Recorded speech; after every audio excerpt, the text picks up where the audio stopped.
नमस्ते नमस्कार साथियों, आप सभी को हमारे YouTube चैनल और Facebook पेज पे स्वागत है। साथियों, आज आप लोगों के लिए हम गुरुकुल सीटेट एकेडमी में आप लोगों के लिए लाए हैं NCERT सीरीज। NCERT क्लास 6 से स्टार्ट करेंगे, ज्योग्राफी से। ये आप लोगों के विभिन्न एग्ज़ामों में काम आएगा जिसमें NCERT पूछा जाता है, जैसे सीटेट में, BPSC TRE में, BPSC 72वीं में एवं विभिन्न एग्ज़ाम में जिसमें NCERT से क्वेश्चन पूछा जाता है। उसमें NCERT के बहुत ही महत्वपूर्ण क्वेश्चन लेकर के आए हैं, जिसमें डेटा भी है और कॉन्सेप्ट भी है। कॉन्सेप्चुअल क्वेश्चन के साथ साथ डेटा भी शामिल है और बहुत बेहतरीन क्वेश्चन है।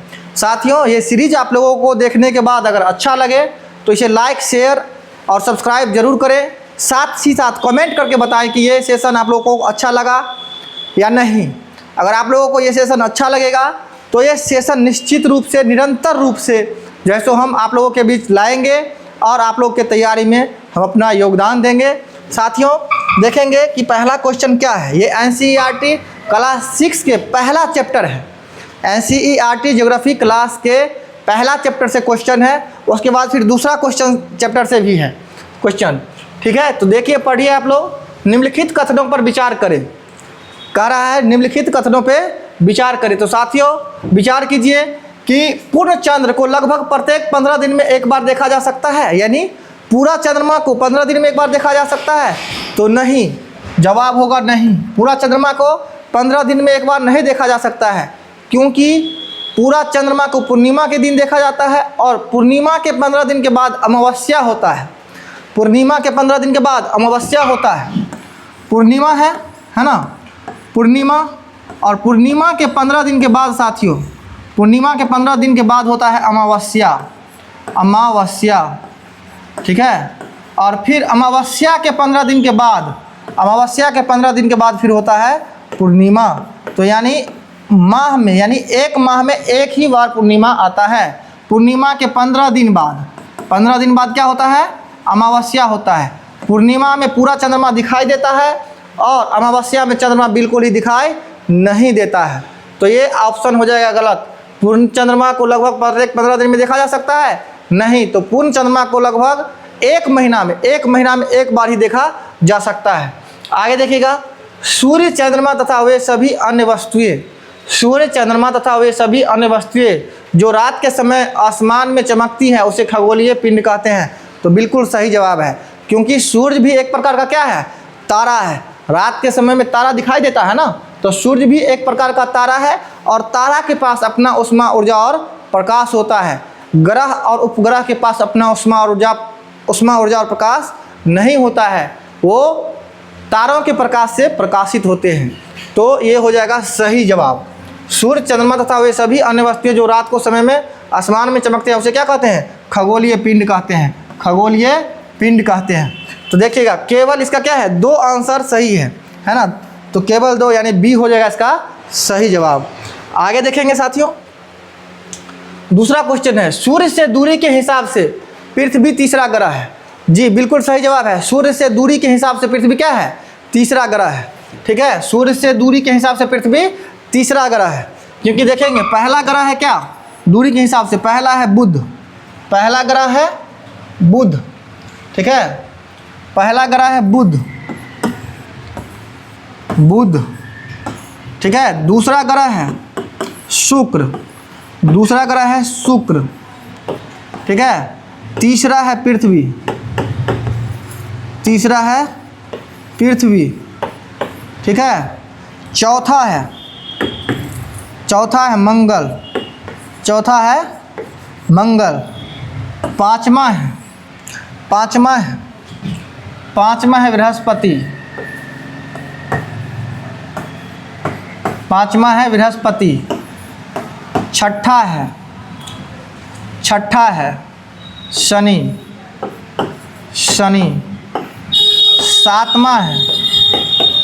सातवां है यूरेनस। आठवां है नेपच्यून,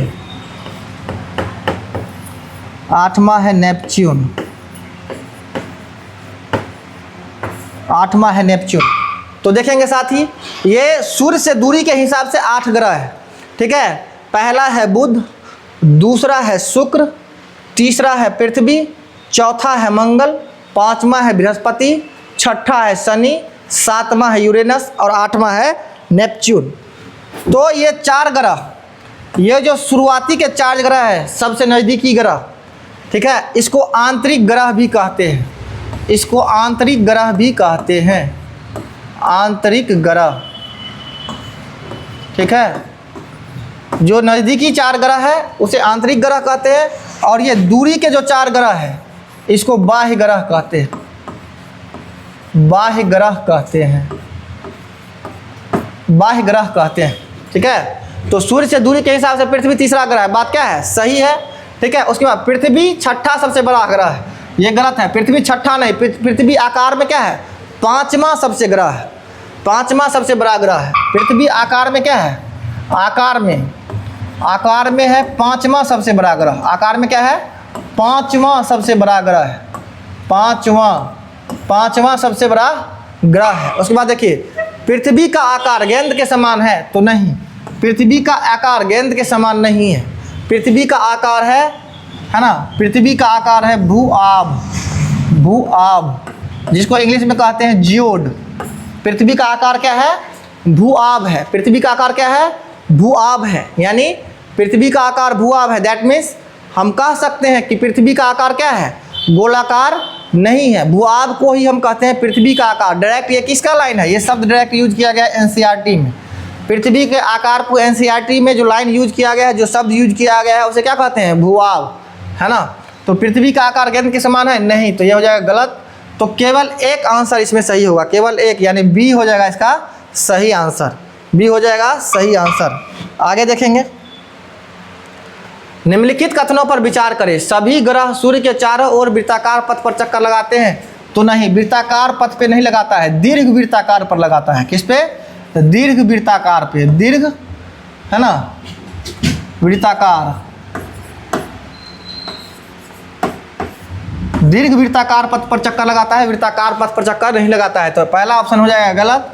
दूसरा है, सूर्य से दूरी के सही क्रम में बृहस्पति, शनि, नेपच्यून, यूरेनस, नहीं, नेपच्यून ने पहले यूरेनस होगा फिर नेपच्यून हो जाएगा, तो ये हो जाएगा गलत, है ना। तो ये भी हो जाएगा आपका गलत ऑप्शन। तो ना तो 1 ना तो 2, है ना, ये हो जाएगा इसका सही आंसर डी, ठीक है। आगे देखेंगे साथियों, निम्नलिखित ग्रहों को उनके उपग्रह चंद्रमा की संख्या से मिलान करें, है ना। तो साथियों आप लोग को बता दें, 2 ऐसा ग्रह है जिसके पास कोई उपग्रह नहीं है, वो दोनों ग्रह है पृथ्वी के सबसे नज़दीकी ग्रह बुध और शुक्र। बुध और शुक्र के पास कोई भी अपना उपग्रह नहीं है, ठीक है। और ये जो उपग्रह है, नेपच्यून के पास कितना उपग्रह है, नेपच्यून के पास है 16 उपग्रह, यूरेनस के पास है 28 उपग्रह, बृहस्पति के पास है 101 उपग्रह और मंगल के पास है 2 उपग्रह, ठीक है। और पृथ्वी के पास कितना उपग्रह है, तो पृथ्वी के पास मात्र 1 उपग्रह है, पृथ्वी के पास मात्र 1 उपग्रह है जिसका नाम है चंद्रमा, जिसका नाम है चंद्रमा। चंद्रमा पृथ्वी का उपग्रह है, तो इसका ए हो जाएगा सही आंसर। ए का 1, बी का 2, सी का 3 और डी का 4 हो जाएगा इसका सही आंसर। आगे देखेंगे, पृथ्वी से हमें चंद्रमा का केवल एक ही भाग दिखाई देता है, बिल्कुल सही बात है, कथन क्या है, सही है। पृथ्वी से हमें चंद्रमा का केवल एक ही भाग दिखाई देता है। आगे देखेंगे, कारण, चंद्रमा पृथ्वी का एक चक्कर लगभग 27 दिन में पूरा करता है, कारण भी क्या है, सही है ना।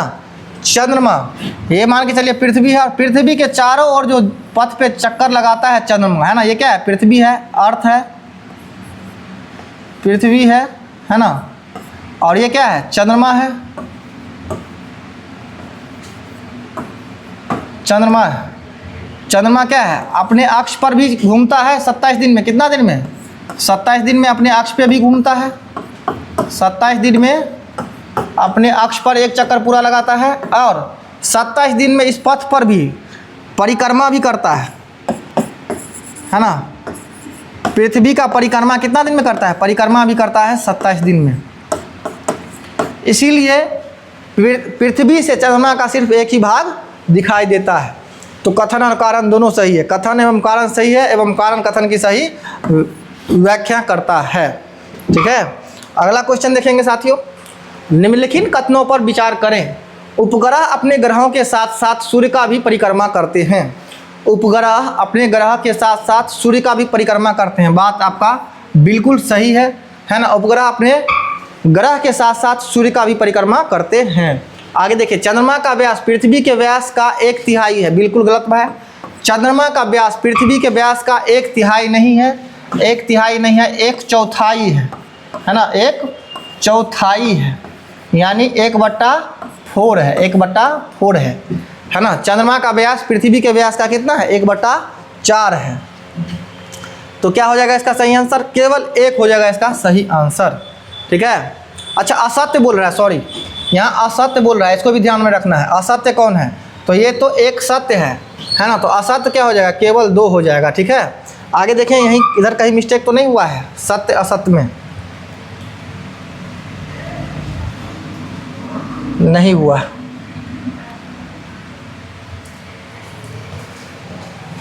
नहीं हुआ। आप लोग को सत्य असत्य का भी ध्यान रखना है, क्योंकि यहाँ पे क्वेश्चन मिस्टेक हो जाता है।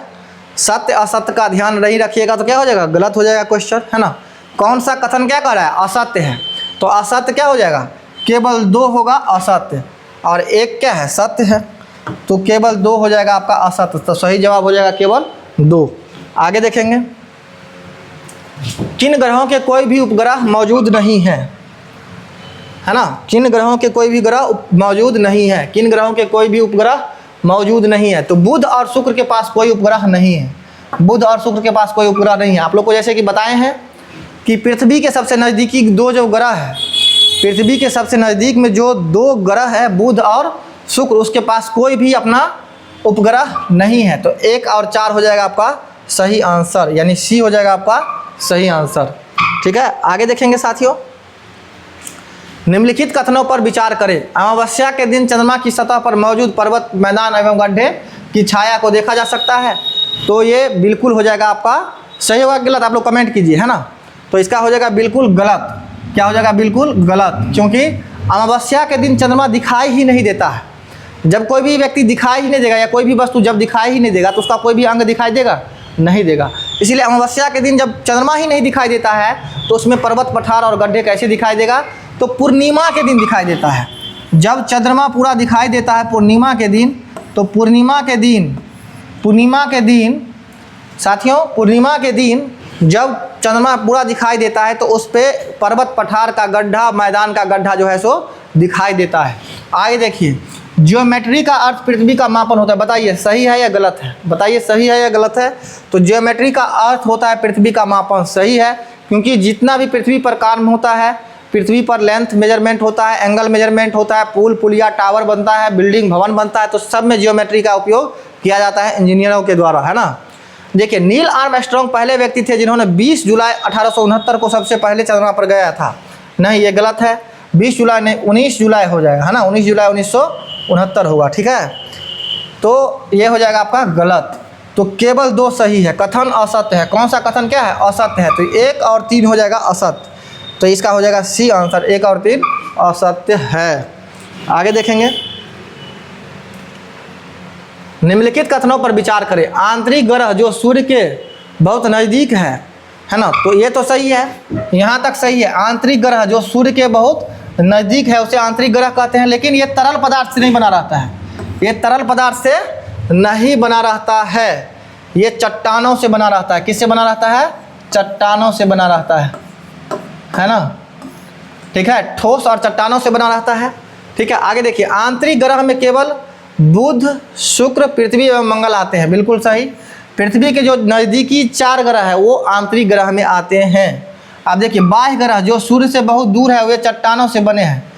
तो बाह्य ग्रह सूर्य से जो बहुत दूर है, ये यहाँ तक तो सही है, लेकिन चट्टानों से बना नहीं है। ये द्रव और गैसों से बना हुआ है। तो ये हो जाएगा आपका गलत आंसर। बाह्य ग्रह में बृहस्पति, शनि, यूरेनस और नेपच्यून आता है। तो सही है, बृहस्पति, शनि और यूरेनस और नेपच्यून बाह्य ग्रह में आता है। जो लास्ट के 4 ग्रह है, सूर्य से सबसे दूरी के हिसाब से वो आता है आपके बाह्य ग्रह में। तो इसका हो जाएगा आंसर, है ना, आंतरिक ग्रह। ये तो गलत हो गया, है ना। तो 2 और 4 हो गए, इसका सही जवाब होगा 2 और 4। 2 और 4 यानी डी हो जाएगा इसका सही जवाब। ठीक है। आगे देखेंगे, निम्नलिखित कथनों पर विचार करें। पृथ्वी, शुक्र, बृहस्पति एवं मंगल को पार्थिव ग्रह या आंतरिक ग्रह कहते हैं। पृथ्वी, शुक्र नहीं, इसमें आ जाएगा आपका आंतरिक ग्रह या बाह्य ग्रह में हो जाएगा बुध, बुध के बाद हो जाएगा शुक्र, शुक्र के बाद हो जाएगा पृथ्वी और पृथ्वी के बाद हो जाएगा मंगल। बृहस्पति नहीं है, बृहस्पति बाह्य ग्रह है, आंतरिक ग्रह नहीं है, तो ये हो जाएगा इसका गलत जवाब, हो जाएगा गलत जवाब। आज देखेंगे सबसे ज़्यादा चंद्रमा की संख्या शनि एवं यूरेनस में है। बताइए आप लोग सही जवाब क्या होगा? सबसे ज़्यादा चंद्रमा की संख्या शनि एवं यूरेनस में है। बताइएगा आप लोग, जल्दी जल्दी कमेंट करके बताइए।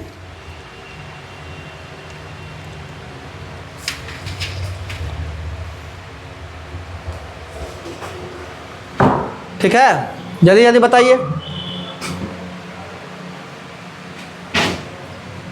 शनि यूरेनस नहीं होगा, शनि तो सही है और बृहस्पति हो जाएगा। सबसे ज़्यादा चंद्रमा की संख्या बृहस्पति एवं शनि के पास है ना? किसके पास है? बृहस्पति एवं शनि के पास है। बृहस्पति के पास है 101 और शनि के पास है 285। बृहस्पति के पास है 101 चंद्रमा और शनि के पास है 285। ये डेटा कहाँ से लिया गया है? NCERT से लिया गया है। ये डेटा NCERT का है ना? ठीक है, आगे देखें। ठीक है, तो ये क्या हो जाएगा? गलत हो जाएगा, है ना? ठीक है, यूरेनस नहीं होगा इसमें। आगे देखिए, उपयुक्त में से कौन सा कथन सत्य है? तो कोई सत्य नहीं है, तो ना तो 1 और ना तो 2 होगा। ठीक है साथियों, आज 10 क्वेश्चन का ही डिस्कशन है इसमें, और कल और क्वेश्चन का डिस्कशन लाएंगे। आप लोगों से अनुरोध है कि ये वीडियो अच्छा लगे, डिस्कशन अच्छा लगे, क्वेश्चन अच्छा लगे तो इसे लाइक, शेयर और सब्सक्राइब जरूर करें। साथ ही कमेंट करके बताएं कि आप लोगों को ये डिस्कशन कैसा लगा, क्वेश्चन कैसा लगा। अगर लाभदायक लगा है तो कमेंट करें, और कमेंट आप लोग कीजिएगा तो हमें पता चलेगा कि ये सेशन जो है सो लगातार जारी रखना है और आप लोगों के बीच आना है। ठीक है साथियों, हम अभी जो ये क्लास रिकॉर्ड कर रहे हैं, हमारे ऑफलाइन संस्थान है गुरुकुल सीटेट एकेडमी और गुरुकुल GS एकेडमी। ये दरभंगा शहर में है, दरभंगा शहर के अललपट्टी गुमती के पास है ना, इंदिरा कॉलोनी वाली रोड में। तो आप लोग जिसको भी BPSC का और सीटेट का ऑफलाइन क्लास करना है तो आप लोग हमारे संस्थान में आकर के संपर्क कर सकते हैं।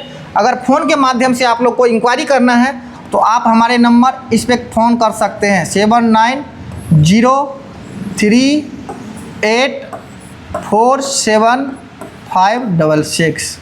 ये नंबर आपको मिल जाएगा, इसमें भी है ना, यहाँ भी है, ये नंबर दिया हुआ है। ठीक है, तो आप लोग इस नंबर पे फ़ोन करके आप डायरेक्ट हमसे बात कर सकते हैं और इंक्वायरी कर सकते हैं।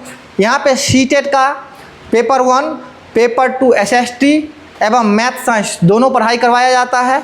अब एग्ज़ाम का समय नज़दीक है तो काफ़ी कम शुल्क में आप लोग को तैयारी कराया जाएगा, रिवीजन कराया जाएगा और आप लोग को एग्ज़ाम पास करवाया जाएगा। BPSC का भी यहाँ बेहतर तैयारी होता है।